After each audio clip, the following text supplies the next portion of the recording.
Good day and welcome to Dhanuka Agritech Q4FY20 earnings conference call hosted by Antique Stock Broking.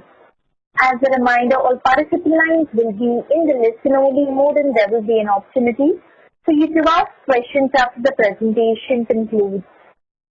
Should you need assistance during the conference call, please signal an operator by pressing star then 0 on your touchtone phone.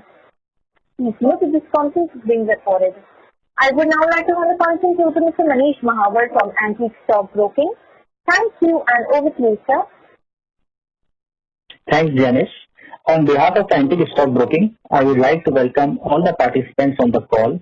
From the management, we have Mr. M.K. Dhanuka, Managing Director, Mr. Rahul Dhanuka, Director Marketing, and Mr. V.K. Bansal, CFO on the call.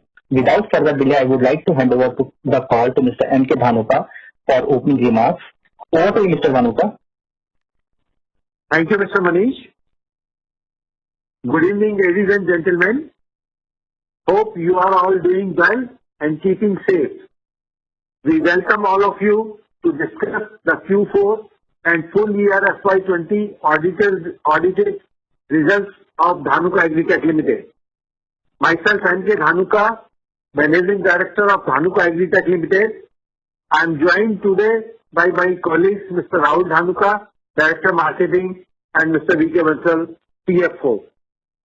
As you are aware, that Dhanuka Agritech is a leading agrochemical company in India. The company's strength lies in the manufacturing of formulated products. The product portfolio is largely distributed across insecticides, herbicides, and fungicides. Insecticides contributes a significant portion of the overall revenues, and the company aims to ramp up presence in the fast-growing herbicide segment. Dhanuka Agritech is aggressively working towards the goal of transforming India through agriculture by initiatives such as doubling of farmers' income. We cater to all major crops in India and have implemented the best-in-class technology to ensure a smooth and efficient supply chain. We have adopted a rural FMCG model to service the diversity of Indian crops and needs of farmers. The company has a wide range of products in its portfolio. Over 80 brands in pack sizes ranging from 2 grams to 200 liters. These products are in various forms: liquid, dust, powder, and granules.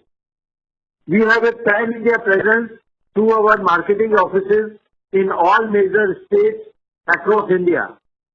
The 3 manufacturing units with 40 warehouses and a network of over 14 branch offices across the Indian geography caters to about 7,000 distributors and dealers and around 80,000 retailers.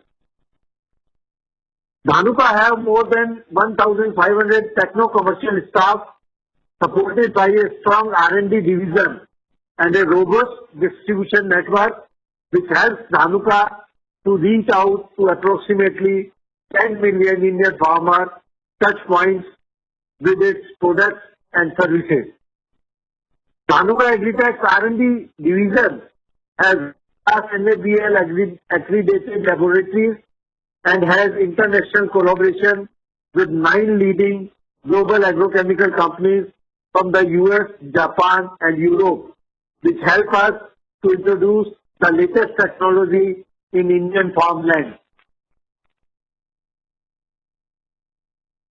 And revenues from operations during Q4 FY20 was rupees 227.57 crores, representing an increase of 18% over the corresponding period last year, and it was 1120.07 crores in FY20, which was 11% up over last year.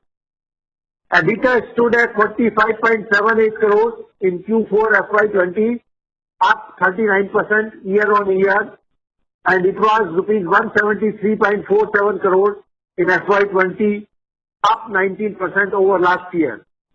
EBITDA margin improved from 17.1% in Q4 FY19 to 20.1% in Q4 FY20 and improved from 14.5% in FY19 to 15.5% in FY20.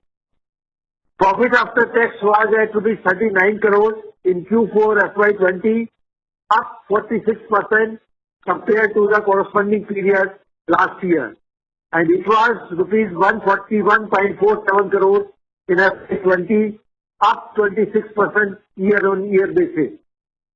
That margin improved from 13.9% in Q4 FY19 to 17.1% in Q4 of FY20 and improved from 11.2% in FY19 to 12.6% in FY20.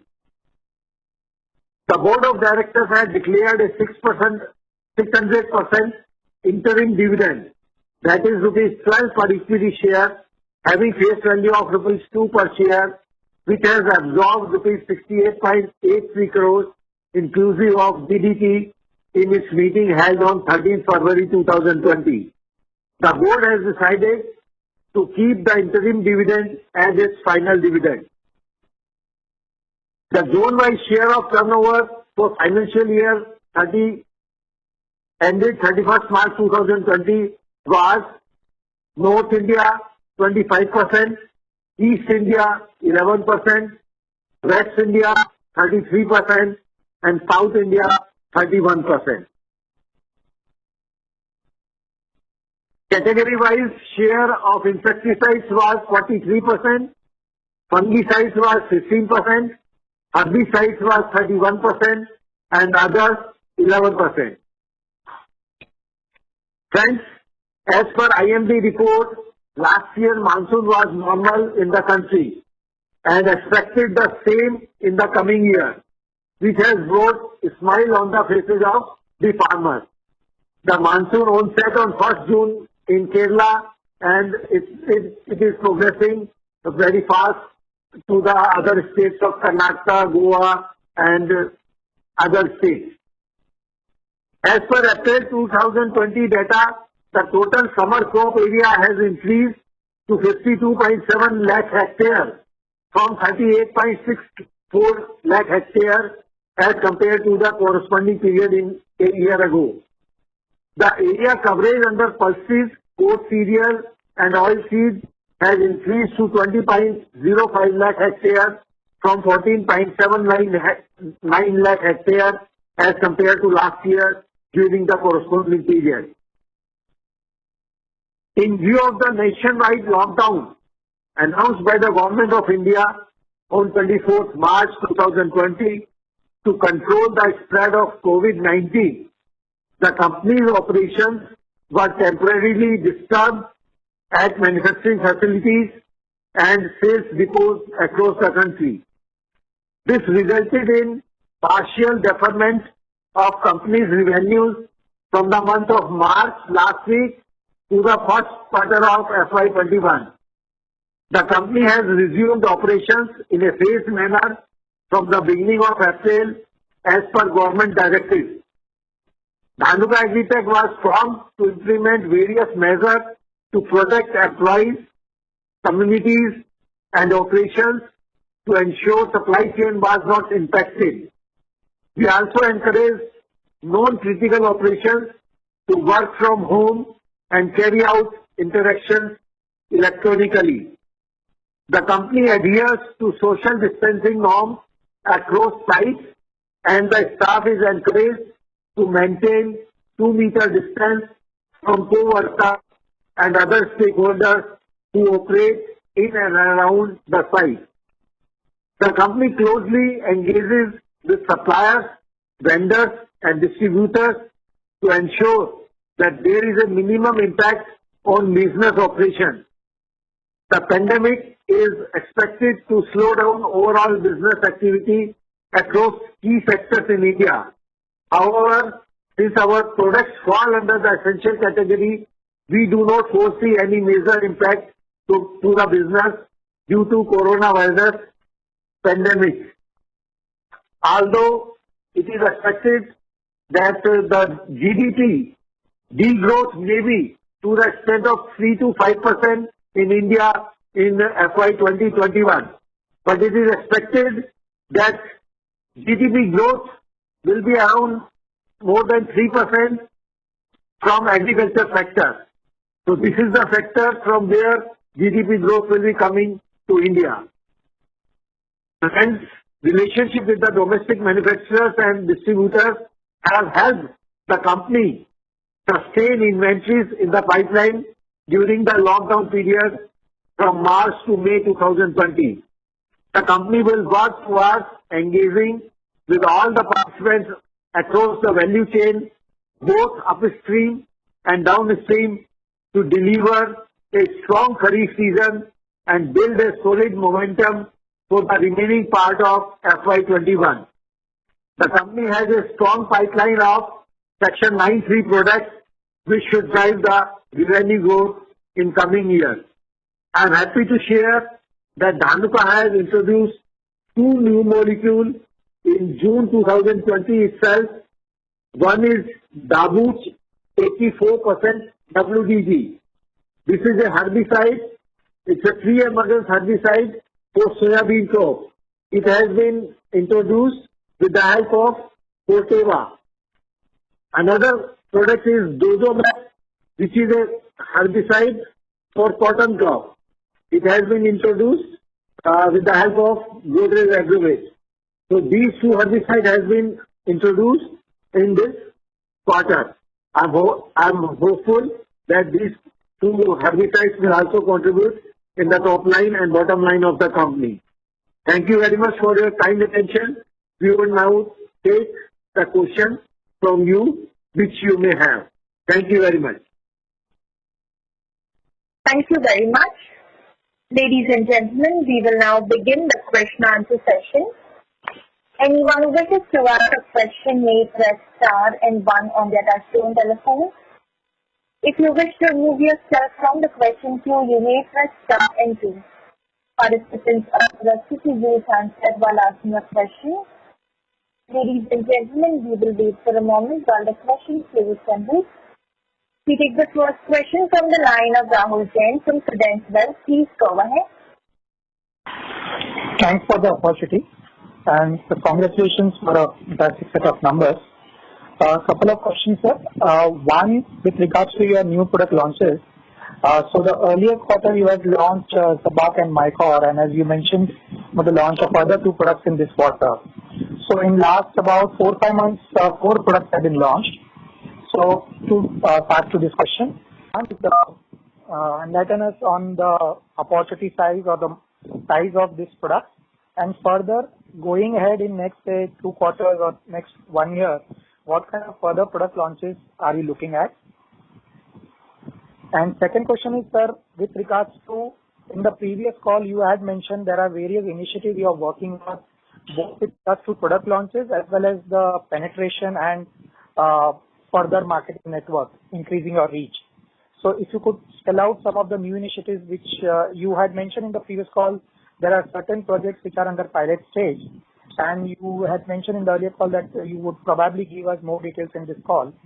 So if you could just try to share some more details about various initiatives being taken, which could help us to further grow for the next year or 2, or next 2-3 years to come. Thanks for your question. This is Rahul Dhanuka. In terms of introduction, Dabuch, which we have introduced, is a soybean and a groundnut herbicide, and it is a pre-emergence herbicide.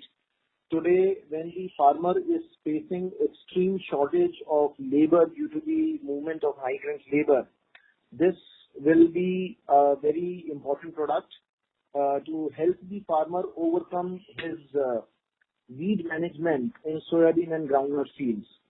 The other product, which is Dozomax, is a premix product of Dhanuka's Sarga Super for application in cotton and controlling both broadleaf and narrowleaf weeds. Cotton acreage is 10 million hectares in the country, and soybean acreage is more than 11 million hectares in the country. And groundnut acreage is also quite substantial, which gives us huge space and opportunity to operate both these products aggressively in the changing landscape. I would just like to highlight that the overall agriculture landscape is changing for two reasons. One is conventionally farmer is moving towards use of more herbicide as he is looking to protect his yield. And second is due to the migrant labor. Absence of labor makes the weeding process really tedious and almost impossible. So there is already an increased trend of herbicide consumption as we are seeing in Q1. So these two have huge opportunity, I would say. We are not specifying the numbers in the call. Sorry about that. In terms of upcoming introductions, we are looking at two new fungicides coming in for grapes this year. These two introductions have been delayed now till last year, and we are looking at introducing these two fungicides for grapes very soon.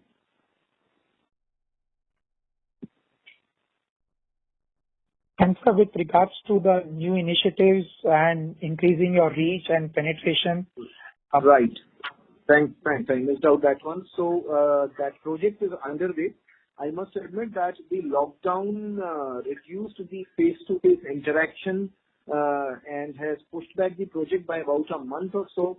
But we are absolutely committed, and we have used this time to improve on our blueprints, and we are going to hit the market aggressively with our reach initiative. So just to follow up on the product part, so you launched two products, Zapak and Micro in Q3, and further a rice herbicide, Chimpa, which was from Nissan, had been launched. And further, you have launched two more products, as you mentioned just now. So those are total 5 products which have been launched in last 4 to 5 months. Is that right? So the overall introduction starting from Campa till now will be 7 products. So Sure. 5 products in last financial year, and 2 products, 2 herbicides Dhanuka has already launched this financial year in Q1. Sure. So if you could just share the cumulative sales which can be possible from these 7 products, not product-wise, but if you could share what is the kind of potential of this 7 products, the incremental sales which could be derived, if that could be shared, that would be helpful. So I would say that the potential of these products is really very high, and collectively, if I put together the potential of all these 5 products put together, then this will be close to 400-500 crores.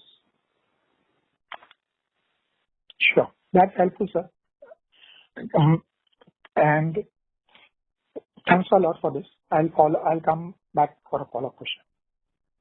Thank you. Before we take the next question, I'd like to remind all participants, please limit your question to 2 per participant. You may come back in the queue if you have a follow-up. We take the next question from the line of Ashish Shah from NK Global. Please go ahead. Hi, thanks for the opportunity, and congratulations to the management for the fantastic quarter despite all the challenges. My question is on the margin side, the gross margin. I think this is the first quarter where our gross margin have actually exceeded the previous quarter same year in FY20. So should I read this as a sign of raw material pressure abating, or is it more of a function of change in product mix? That's my question 1. Actually, it is both. You see, Q4 numbers are basically resultant numbers because of altered number minus reduction of the all Q3 numbers, Q1, Q2, Q3. So which means what? We are making a provision of credit note for the customers and purchase side as well. So that is why in Q4 at times the margins are better, right? Right, but I'm asking on a YOY basis, so that would have been true for last year also. So I'm saying on a YOY, our margins, gross margins have improved by 84 bits. So that this provisioning element would have been present last year as well. So that is, I'm asking on a comparable basis. That's right. So that could be impact of product mix as well. Okay. So all of it largely would be because of changing product mix, or there was some benefit of raw material cooling off, especially after China resumed maybe in February. It is both, actually. It is both. So Fair enough. And second, my question is on as a continuation of the previous question. So on the go-to-market initiatives, with new initiatives, and what do you see in terms of key changes which you are making in your approach to the market, having that given that you have been aggressive on the product launches, and I'm sure that getting all of these products into the market and making it successful would require some bit of different approach in marketing these products. So can you just put a bit light more around that? I would say that go-to-market is a critical piece after identifying and bringing in the right product and going through years and years of regulatory approval and registration cycle. It is go-to-market approach which decides channel satisfaction, channel engagement with the company, and it is go-to-market which decides the consumer connect with the organization. At Dhanuka, we take this very seriously to engage with our consumer as well as with our channel. Our all new launches are keeping in mind the market opportunity or the changing scenario. We identified that the farmer is going to significantly shift towards herbicides for one and pre-emergence herbicide for second. So last year we introduced Campa, which is a rice herbicide, and especially for DSR, direct seeded rice. And we were looking at direct seeded rice increasing year on year. That's how we introduced Campa. This year we see, due to absence of migrant labor, it has become almost impossible for the farmers of Punjab, Haryana and various places to do transplanting. In absence of transplanting, they have to depend upon early pre-emergence herbicide. That is where Campa fits in very aggressively for Punjab and Haryana. It is coming to the rescue of Punjab and Haryana farmers. Similarly, Dabuch, which is a pre-emergence herbicide, is finding favor with the farmer. And the idea is to educate the farmer on use of these products, because the farmer is not experienced, and that is where we adopt different technologies to train the farmer. In fact, we have learned a lot ourselves on using digital platform to reach out to farmer, communicate and train them. We are using similar tools and technology to reach our distributors and retailers also. And we were talking about modifying some of our approaches in terms of go-to-market, which I shared. Our pilot was delayed by a month, but we have done homework on improving the blueprint. And we are going to modify a couple of things as we hit the market and work on our channel. I would also like to add here that the recent amendments to the APMC and Essential Commodity Act makes it all the more imperative for us to do this go-to-market approach aggressively, because this is going to break a long-standing relationship between the commission agent and the farmer, who was the creditor of load for the farmer.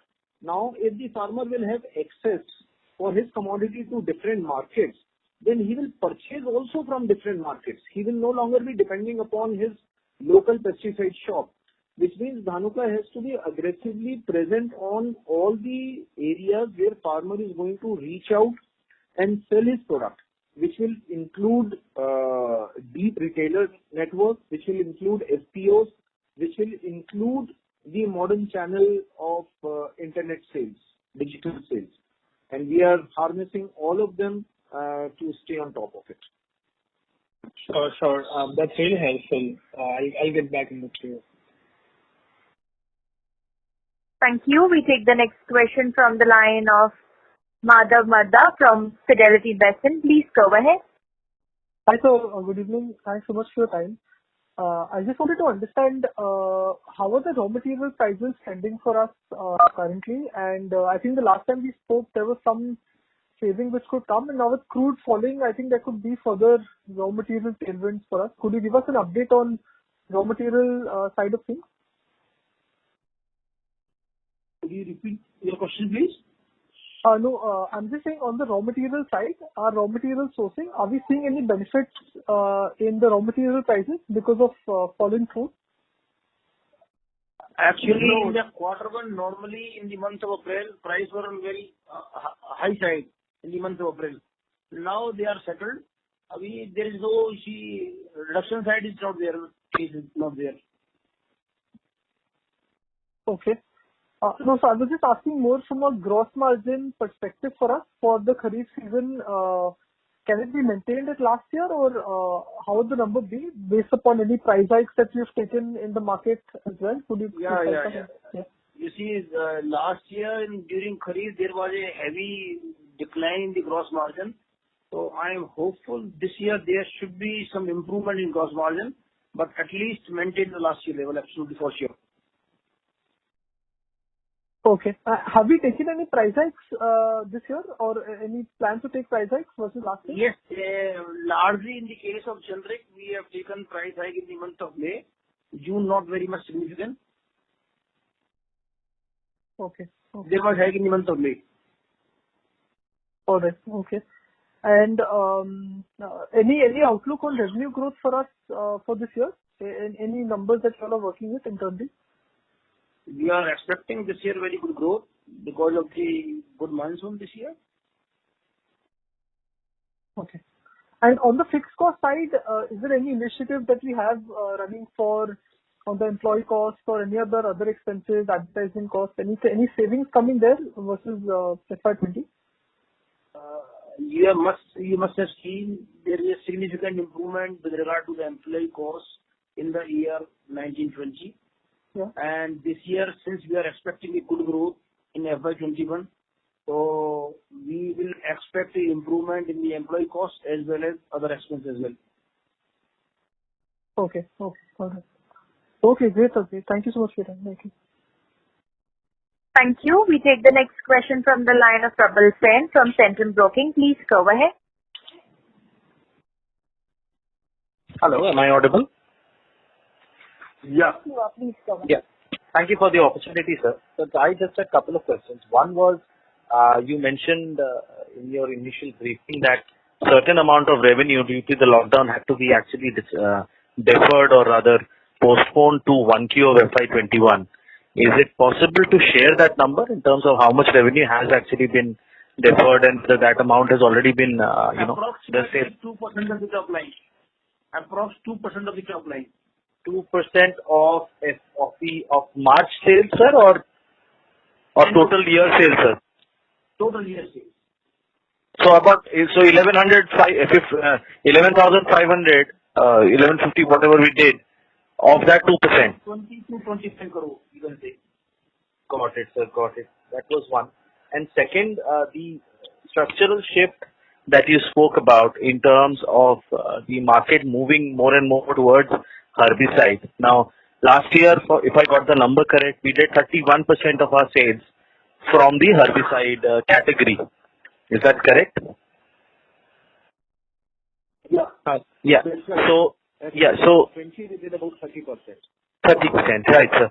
So, is it fair to say that number could improve by a couple of 100 basis points every year if this shift actually continues to be there, sir, over FY21 and 22? And if so, does it also have a positive impact on our margins? In terms of if this category becomes a bigger share of our revenues. So I'll put it two ways. First of all, it is about the market need. So there are different opportunities which keep emerging in different markets, and we try and identify the right product for those segments and create that opportunity. However, I cannot underplay the opportunity for insecticides in the country. So overall, the value will continue to increase for herbicides, I am very sure, but the percentage shift will happen significantly or not, I cannot say. Why? Okay. I will just bring on that perspective also. While herbicides is a growing opportunity, we have recently faced over last 2 years fall armyworm issue in maize, which has also explored paddy and sugarcane area. So that is a dangerous pest, and we have to deal with it with use of insecticides. And secondly, we are seeing since last September locust attack, which is also going to be a insecticide juggler. Sure. So overall, the value for both the baskets will increase. Okay. And we will, through our product portfolio, try and ensure that the margins are impacted favorably. Right. So one last question, if I may. Just a little bit, I got a little bit confused. So, Kempa plus 6 other products that have been launched in FY20 as well as including the 2 in FY21 so far. When you mentioned the number of that 400 to 500 odd crore, roughly, as the potential, this is for all the 7 products combined. Is that correct? All the 7 products, including FY20 launch and 2 products launched in Q1 FY21. Got it. Fair enough, sir. Thank you so much. I'll come back in the queue if I have more questions. Thanks. Thank you. Thank you. We take the next question from the line of Jitaksha from JM Financial. Please go ahead. Hello.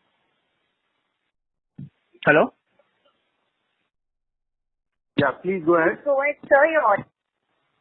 Yeah, am I audible? Yeah, you are audible.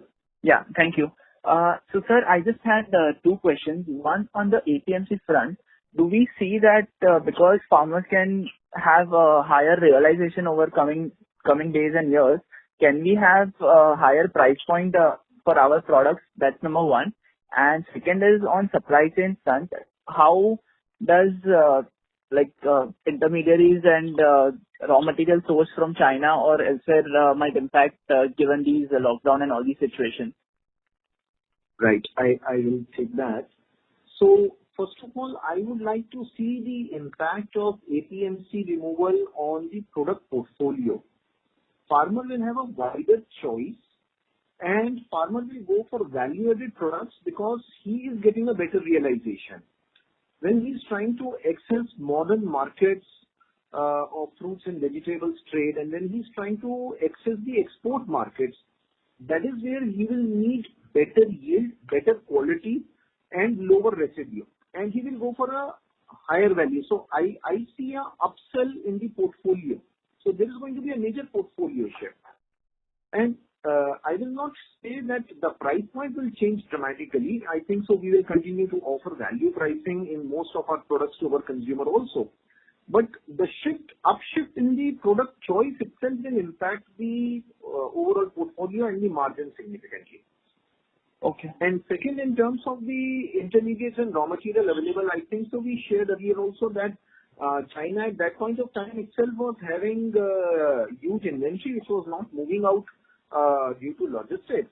Eventually, the logistics has been favorable and the material has moved in and come in aggressively.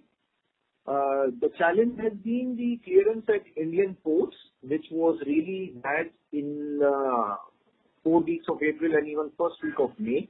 But subsequently, ports have also come into active operation and material has been cleared from the port aggressively, almost all raw materials and intermediates. Yes, Indian technical manufacturers, I feel, have still not been able to come up to speed to that extent. And they are facing either labor shortage or operator and quality control people. So some of the other resourcing shortage is plaguing the Indian manufacturing side, which is probably impacting the production of generic products. I would say Dhanuka having a significant portfolio bent towards Japan, US, Europe, and even some products coming in from China, our pipeline of products and current inventories are really safe and secure to take care of next 2-3 months. All right, sir. Yeah. Thank you. That was from my side. Thank you. We take the next question from the line of Keshav Lahoti from Angel Broking. Please go ahead. Yeah, thank you for the opportunity. So, can you please elaborate how has locust impacted your business?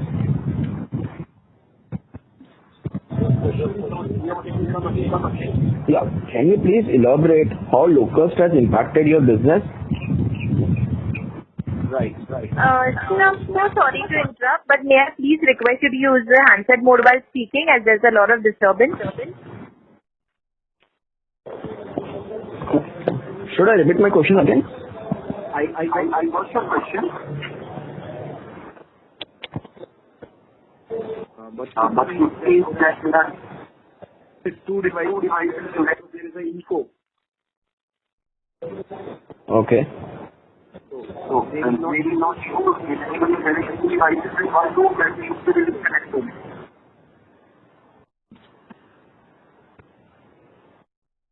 May I go ahead with my response? Yes, sir. Not yet. Still a echo.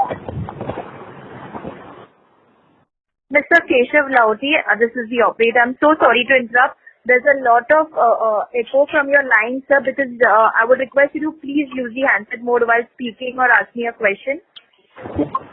Yeah, sir. Janice, I got the question. If you can put Mr. Lahoti on mute, I'll respond. Sure, please go ahead, sir. Now there is no echo also. Right. So locust attack has given opportunity for selling agrochemicals in the government tender business across many states. It was a huge menace after 27 years. And this has given opportunity for chloropyrifos, chlorocyper, fipronil SC, lambda cyhalothrin 5% EC, and profenofos, profenocyper, and other variations of lambda cyhalothrin. So there are other products also approved by the Government of India, but I'm talking about the portfolio. So out of all the approved products, I think so we have about 7 or 8 offerings to the farmer, depending upon what is the severity of the pest in their markets and what is the recommendation from the local university and the Department of Agriculture. Dhanuka is reaching out through trade channel to Department of Agriculture and to farmers in terms of giving them training on how to deal with the locust and offering them products to manage this menace. Okay. What could be how much top line could increase due to locust menace? Any idea? I would not even speculate. I think so all of us will be better off if this disappears sooner than later. Thank you. We take the next question from the line of Deepika Mehta from Axis Bank. Please go ahead. Hi. So, 2 questions. One, in the absence of labor in the farmland, do you think cash crop would not be sown in the Kharif season, and thus the requirement of your product could be impacted? And I'll ask another question. I don't see why cash crops will not be sown. In fact, cotton acreages is up for increase. Sugarcane is going to be a favorable crop, and fruits and vegetables have been impacted in short term. However, they will come back and be restored is my feeling. So farmer would probably go for less labor intensive crop and more stable crop which can be used, grown with mechanized tools or relatively lesser use of labor. So transplanting of rice is extremely labor intensive and weeding of any crop is labor intensive. So these 2 operations farmers are going to bypass either by crop shift or by use of right chemicals. Okay. Other question is, any opportunity, carrying on with any opportunity on the pharma side if you guys are also chasing it? Because some of your competitors are. So Dhanuka Agritech Limited is focusing significantly on agriculture and development of agriculture. Pharma, which is Dhanuka Laboratories Limited, is a separate organization. And as of now, we are not talking about Dhanuka Labs and Orchid Pharma here. Okay. And in terms of domestic manufacturing of intermediates, in the long term, is your company or overall in India, companies are looking at domestic manufacturing of intermediates and technicals to move away from import dependence? I think so. China Korea has really taken up this opportunity very aggressively and significantly for India as a country. And India as a country is trying to move almost all global large chemical manufacturers to set up manufacturing base in India, which includes agrochemicals. So I think so this is a very relevant opportunity in current context. Okay. Thank you. You're welcome. Thank you. We take the next question from the line of Saurabh Kapadia from Asian Market Securities. Please go ahead. Thank you for the opportunity. So if I look at your balance sheet, then compared to last year, we have some higher inventory. So is it the raw material inventory or the finished good inventory we have kept it just before the lockdown happened? It is largely raw material inventory, and it was according to our plan actually. Okay. And sir, how is the current situation in terms of last mile delivery to the distributor and dealer? Because initially in April and May, we faced some issue on the logistics side. Could you repeat your question? So I'm talking about the last mile delivery. Like, are we able to deliver on to the every part of the country? Because initially we had the logistic issue to supply the products. Yeah, initially there were definitely issues in the month of April, but by the last week of April, things were regularized largely.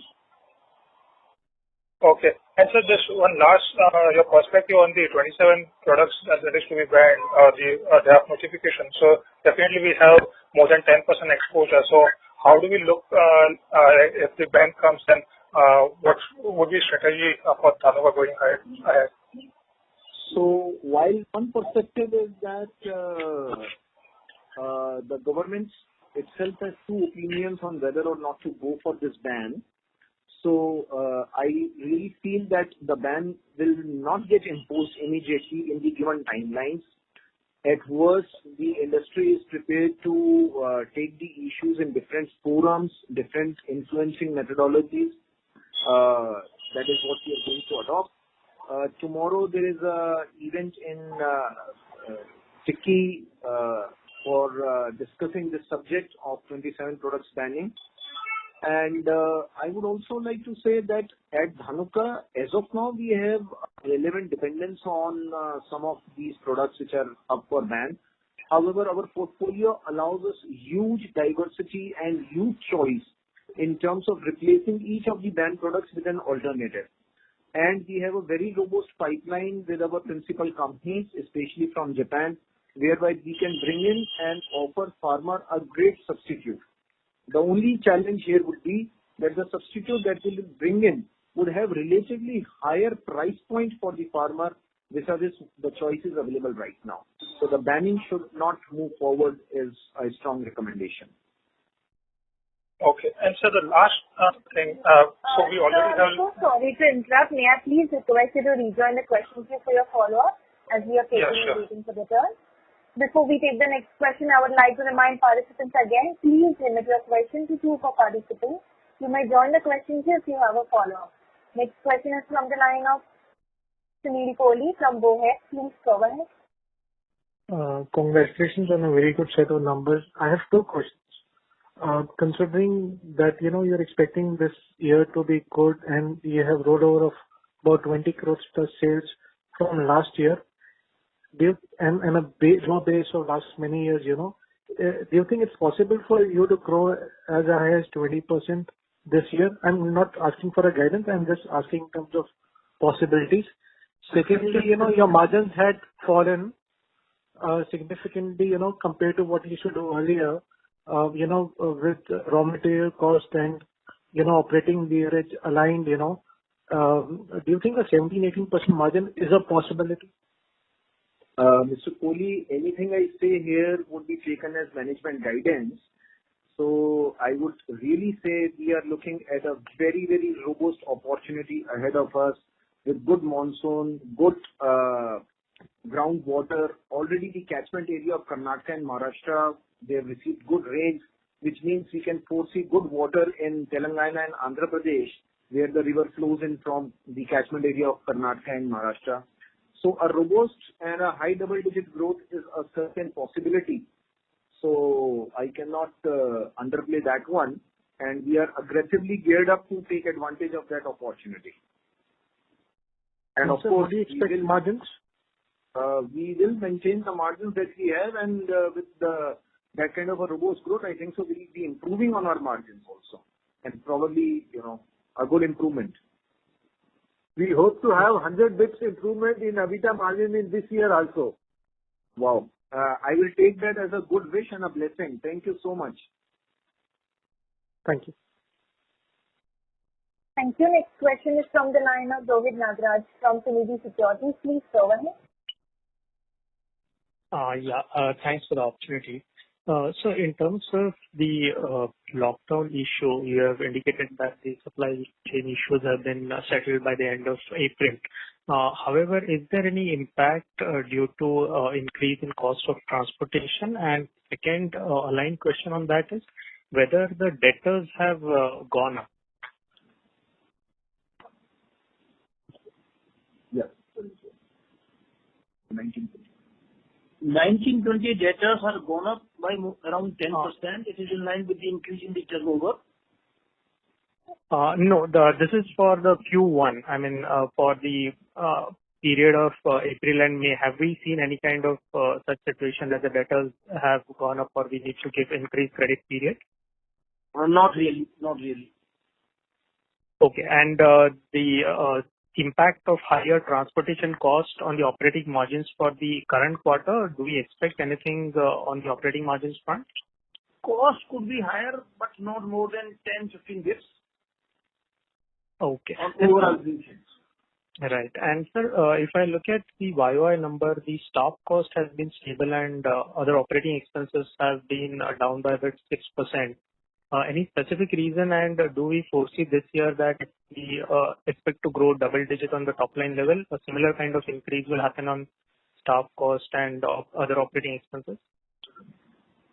Both costs will increase definitely, but not as high as is basically. So there could be improvement in the EBITDA margin because of that only.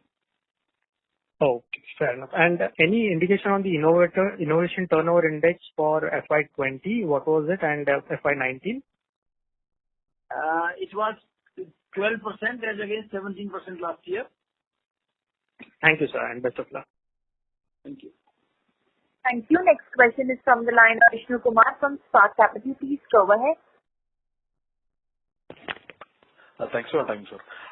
Firstly, just one question on the because of the migrant issues. You understand one section of the farm labor has moved to probably towards UP, Bihar, and these country states. So the behavior and probably the requirement of herbicides, how will it play? I mean, if you could broadly explain that. So, because one section of the demand could actually go down, one could go up. I got that you are asking what will be the impact of farm labor and what are the cost of. So my first question is because of the shift in people, for example, Punjab, Haryana, people have gone towards UP, Bihar. So how do we see the impact of farm labor, one, and that impact on herbicides to us? And obviously in certain states, the farm labor cost is going to go down because there are too many abundant availability for the season. So the interplay of these forces, how do we see the growth? Right. Thank you. So in the states of Punjab, Haryana, Maharashtra, and other agrarian advanced states, the absence of labor will result in more use of herbicides for sure and more use of mechanization. So Punjab, Haryana is facing a transplanting challenge and they are going to go for direct seeded rice, which means more consumption of weedicides, herbicides like Campa, which is a Japanese product in Dhanuka.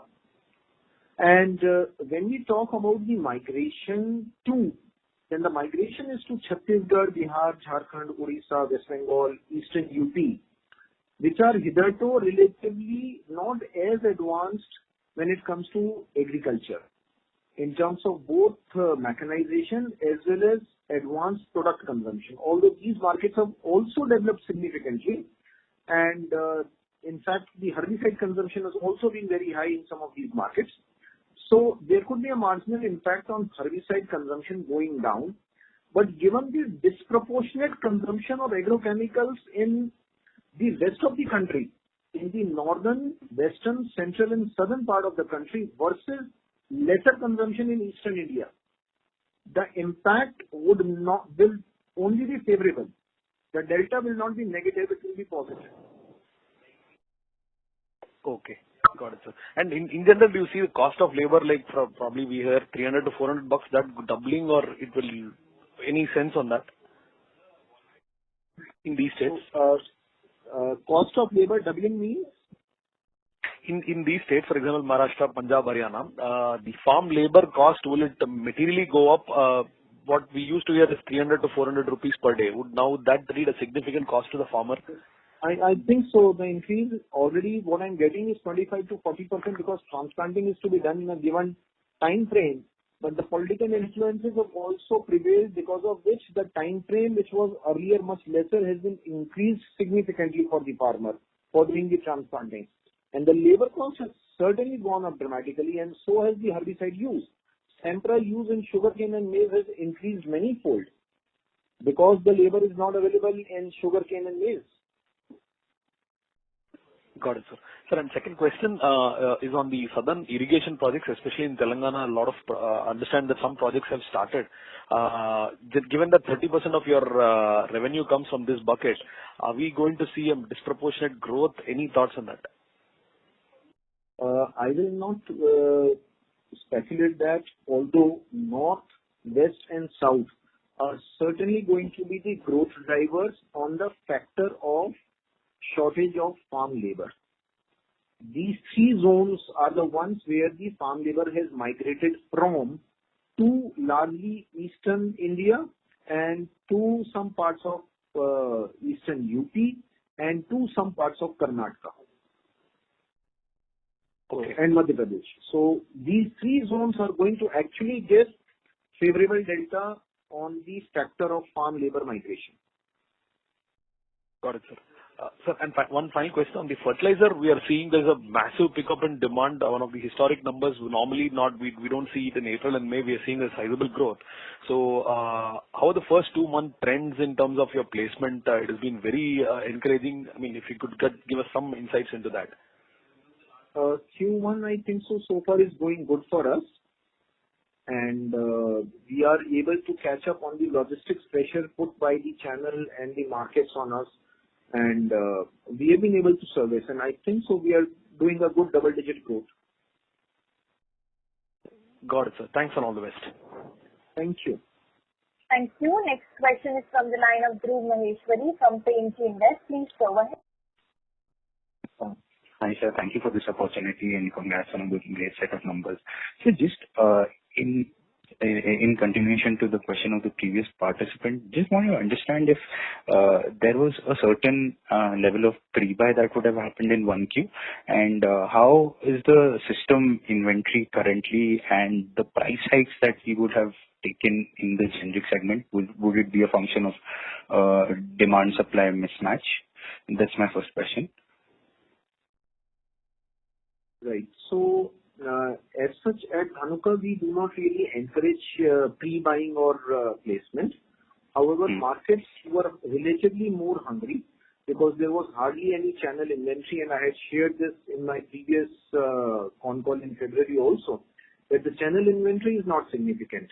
And absence of channel inventory really intensified the hunger, and there was some pre-buying also in the market. And there was some panic purchase, fearing that the products may not be available when they are actually required. So these factors put together has resulted in some movement. At Dhanuka, we try and follow the practice of passing on the increased cost to the consumer. So we have done that across March, April and May already. And to some extent in June also, we have passed on the increased cost on the product prices. Understood. So my next question was more qualitative in nature, just in terms of how do you see, could down trading be a theme in FY21, just based on COVID and the panic around COVID? And also, what is the trend in the unorganized sector and spurious product segment that you see, and how could that play out in the near future? When you say down trading, what do you mean? So just farmer probably preferring a cheaper product over maybe a premium product, in terms of when he has limited visibility in terms of if his cash flows are under pressure. Anything on those lines that could play out? Right. So I think so farmer has umpteen choice available across the product range, and I don't think so that there could be a easy shift towards picking up a cheaper product. That will depend upon the crop shift, if any. So in short term, for example, in April we have seen the vegetable crops not doing well. Now, we can either relate it to COVID, but if we really look into the history of tomato, then every 2 years, tomato prices go down significantly. And then farmer has to, make a choice between the cost of harvesting versus cost of leaving the crop in the field. So that is not something very surprising according to me. And all the initiatives being taken by FPOs, by NABARD, by the Government of India, the Department of Agriculture and Rural Welfare, I think so we are going to only move towards a better atmosphere of agriculture commodities being upgraded, agriculture commodities finding their way into organized and modern retail, and agriculture commodities from India finding their way out for exports.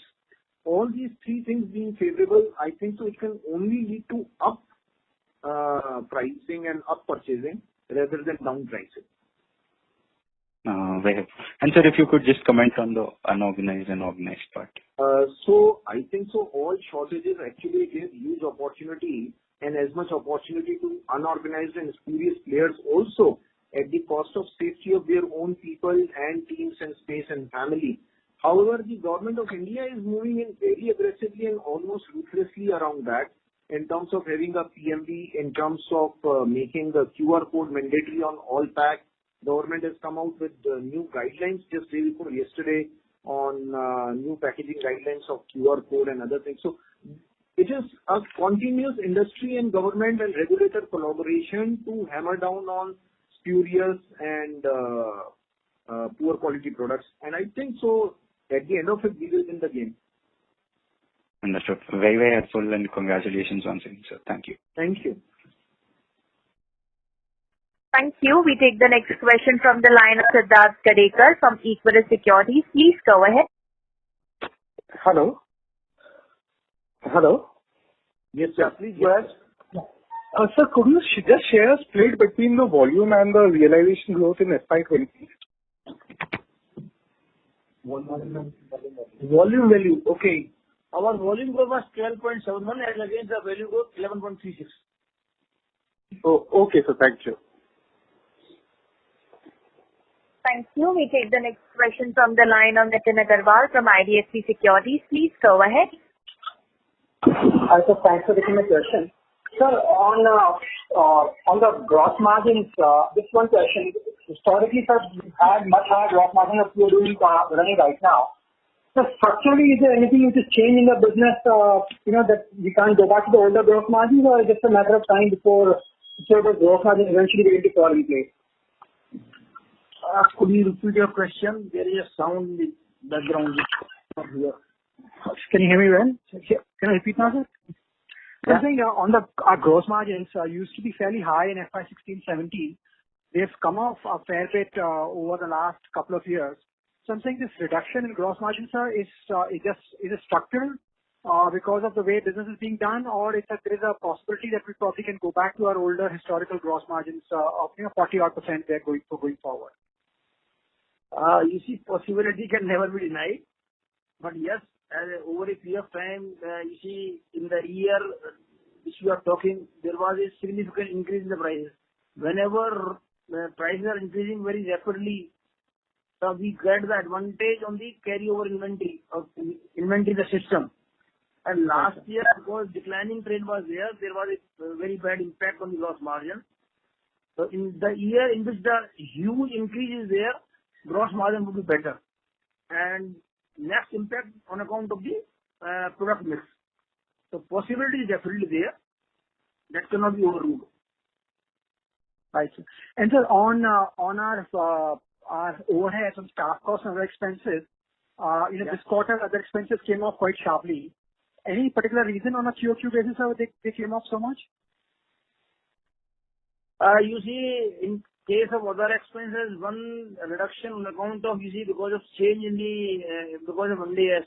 some 4-5 crore figure has shifted from other expenses to the depreciation and interest on account of the lease agreement of the godowns and the rent.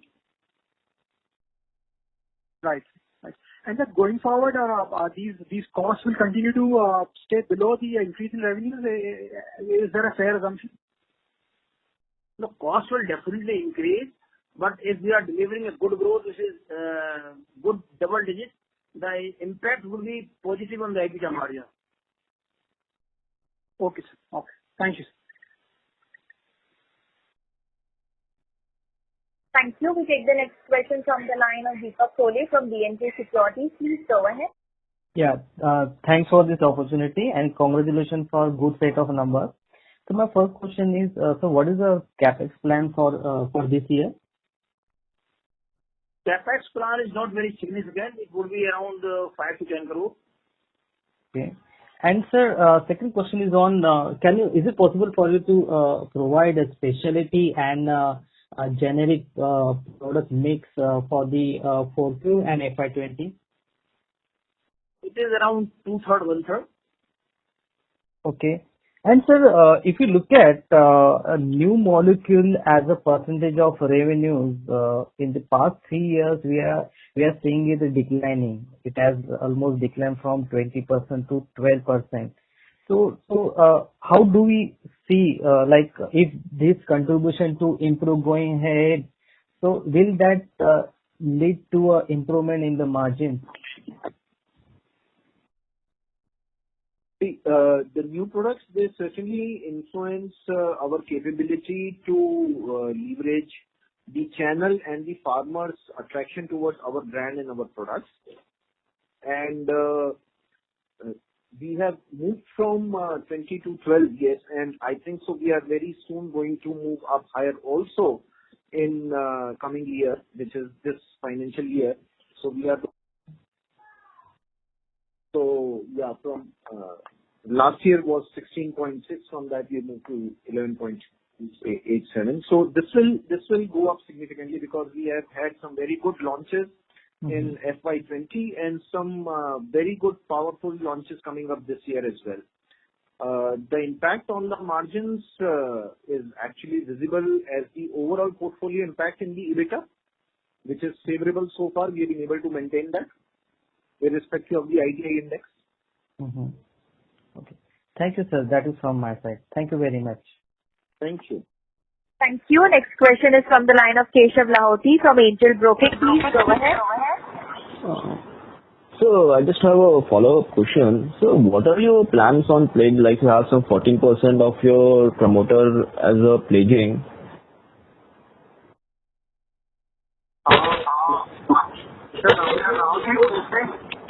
Yes. You heard my question? Mr. Keshav Lahoti, requesting you to please use the handset mode while speaking, sir. So what are your plans about pledging? I'm not Am I audible? So what are your plans regarding pledging? 14% of the promoter is pledged.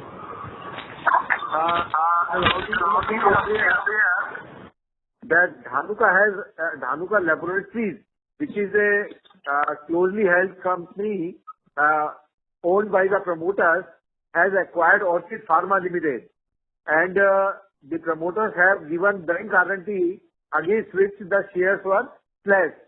Although it was expected that bank guarantee will be returned once the payment for Orchid is made, but there is some technical lacuna. We are expecting that the bank guarantee very soon, and once the bank guarantee will be returned by the bankers of Orchid Pharma, then the share will be unpledged. That's it.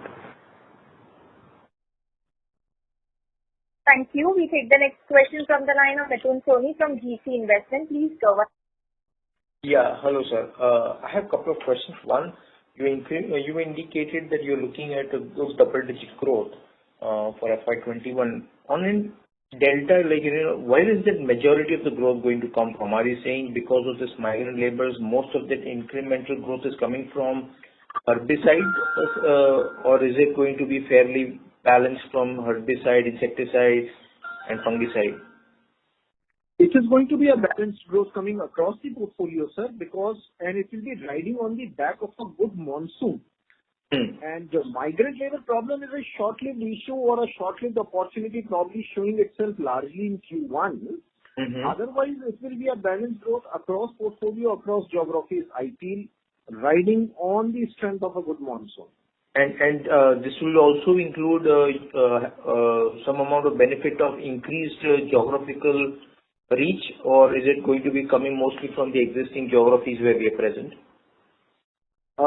Geographical reach has not changed dramatically. We are present across the country, across all districts, across all crop segments. So geographical reach has not changed significantly. We have certainly improved our penetration in each of these markets. Okay. And my second question is, of course, if we take the last few years, and that is where we also had this mid-single digit growth. Now, on a more stable basis, what is the growth one should look at? While again, this year was a good this is a good monsoon phase, so it should help us. But on a more stable basis, what is the reasonable growth for a company like our size to think of that this is a stable growth which we can do over a period of 2 to 3 years rather than just one particular year this year? Right. So, being a agri-dependent industry, we do depend on the monsoon, and we also depend upon the commodity price fluctuation. Correct. However, I think 10 to 15% growth over a horizon of 2 to 3 years is a fairly reasonable expectation. But sir, that is something what we were talking in the past also, when the numbers where we had a slackness of 4 years of about single digit. So is it that the product basket we have today is good enough to give us that growth, or is it just the better consumption of the product or better pricing which is going to help us to get this growth? Well, thank you. Those three are actually suggestions, and a combination of the three will be helping us. We continuously work on cleaning out, tail cutting of our product range and adding new products so that we can take the advantage of changing trends and shifts in the market. And we also try and keep our prices as rational as possible and do a value pricing for our consumer. At the same time, I think aggression in the market is something which can never be overestimated.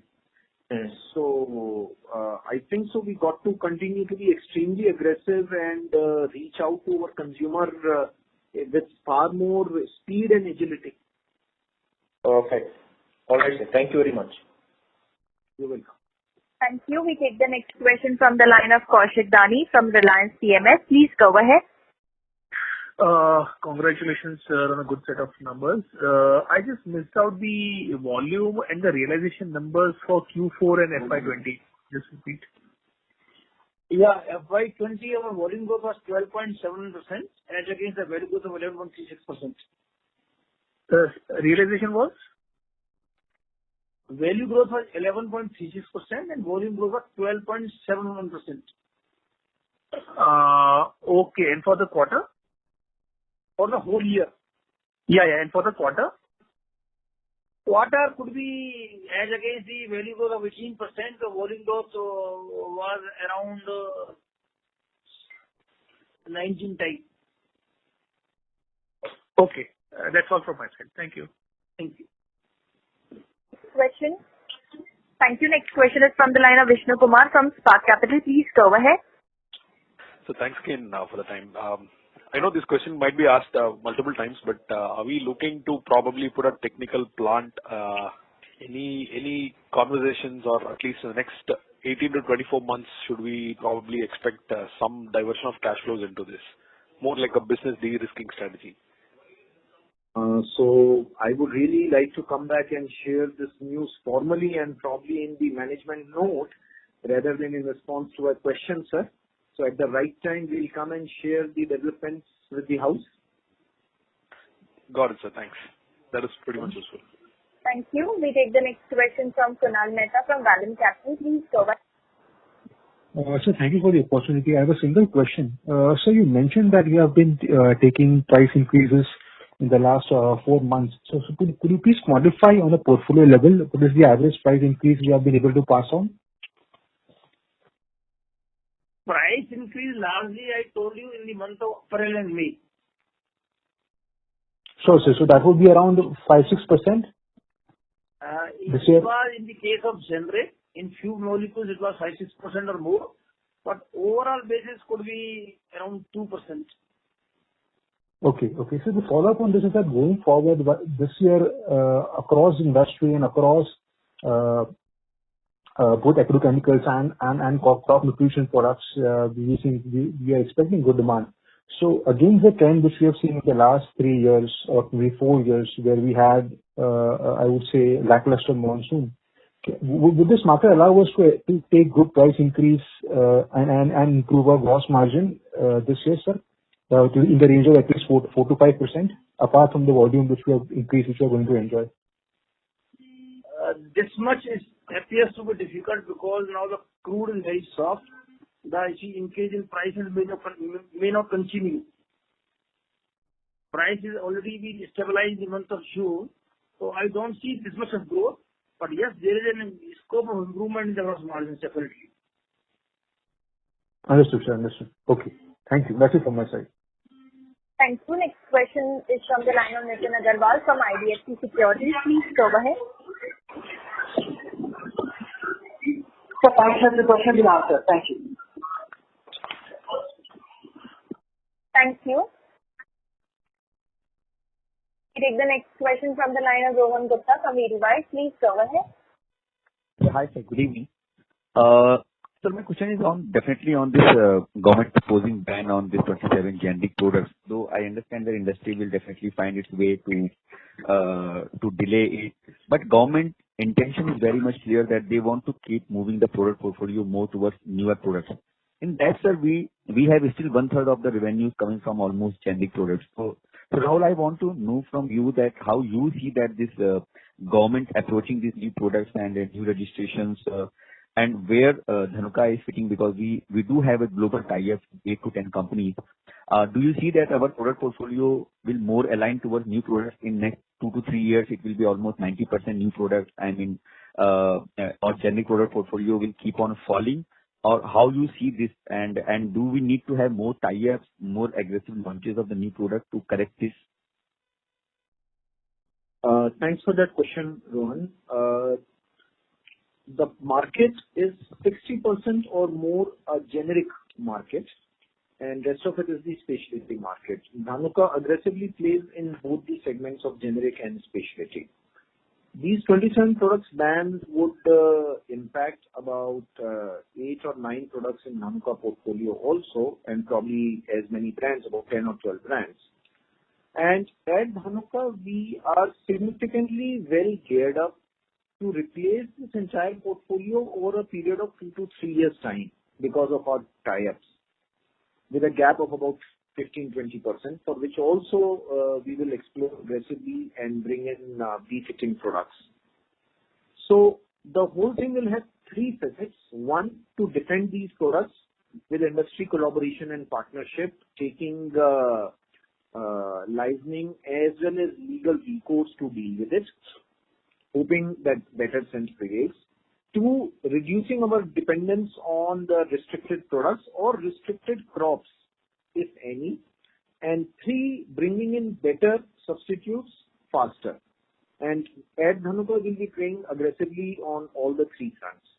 As of now, the effort on one end is to deal with getting this proposed ban revoked. And tomorrow, our chairman is leading a seminar in Sikki, 3 to 5 p.m. to drive this message across with the regulators, which include Ministry of Chemicals and Fertilizer, Ministry of Agriculture and Rural Welfare, and the Minister, Mr.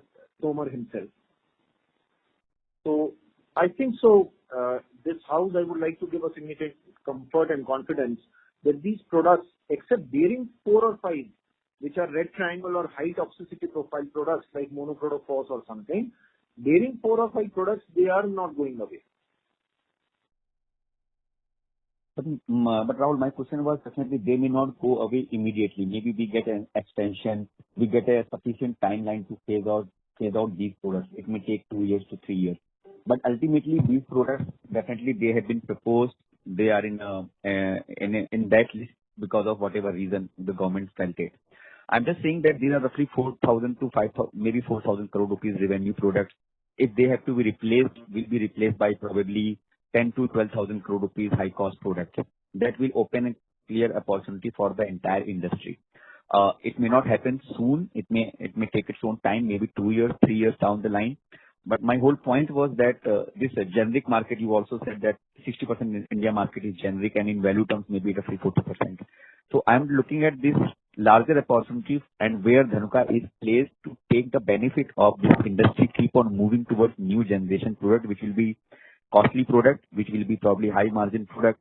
A 4,000 crore worth industry getting replaced by another 10 to 12,000 crore may not immediately in another 3 to 4 to 5 years. I just wanted to understand that do we need to look into this, and are we making any strategy level changes to launch new products more aggressively in future? Definitely you have 8-9 products which you said that you already have substitute to launching in the market. But I'm looking at that why only 8-9 products which we are rightly selling and which right now we are selling and can replace. I'm looking at the entire 27 product basket which will be replaced by many new products, and why we will not be aggressively benefiting from those new product launches. That's what my question was. In fact, I would say, Rohan, that your question is suggesting the answer itself, and we will be very aggressive in terms of getting new products as a replacement of these products. And in fact, this kind of replacement is an ongoing process and should be an ongoing process with the regulator reviewing the toxicity profile, the regulator reviewing the application methodology and the technology, regulator reviewing the upcoming technology and the cost of replacement. So this should be an ongoing process, and globally it is an ongoing process. Although in India it is appearing as a very large because government has talked about 27 products and 4,000 crores in one go, which has not happened anywhere else in the globe. So this kind of a phasing out is a must because we are in a toxic industry, so to say. So nothing against that particularly. And at Dhanuka, our rigorous effort will be to be free of this portfolio dependency over the next 3 years to 4 years time. So not only that, but in addition to replacing this portfolio with better products, we will be able to harness the opportunity of other products which are being banned and which are not present in Dhanuka portfolio currently. So we should be able to take the advantage of the replacement in couple of ways. One, bringing in new products. Two, creating better premixes and combination products in partnership with various multinational companies. And three, with reach out to a deeper channel in much deep hinterland and use of the modern retail outlets. So with these three approaches, we are going to ride the wave of replacement as and when it happens. Thank you. Well, ladies and gentlemen, that was the last question. I would now like to hand the conference back to Mr. Manish Mahawar for his closing comments. Over to you, sir. Yeah, thank you, Janice. On behalf of Antique, I would like to thank the team of Dhanuka Agritech for providing us an opportunity to host the call. Mr. Dhanuka, would you like to make closing comments, sir? Yeah. Before closing the call, I would like to make a few closing remarks. I would like to reiterate that due to good monsoon projection and availability of water in the reservoirs, Dhanuka is expecting very good growth.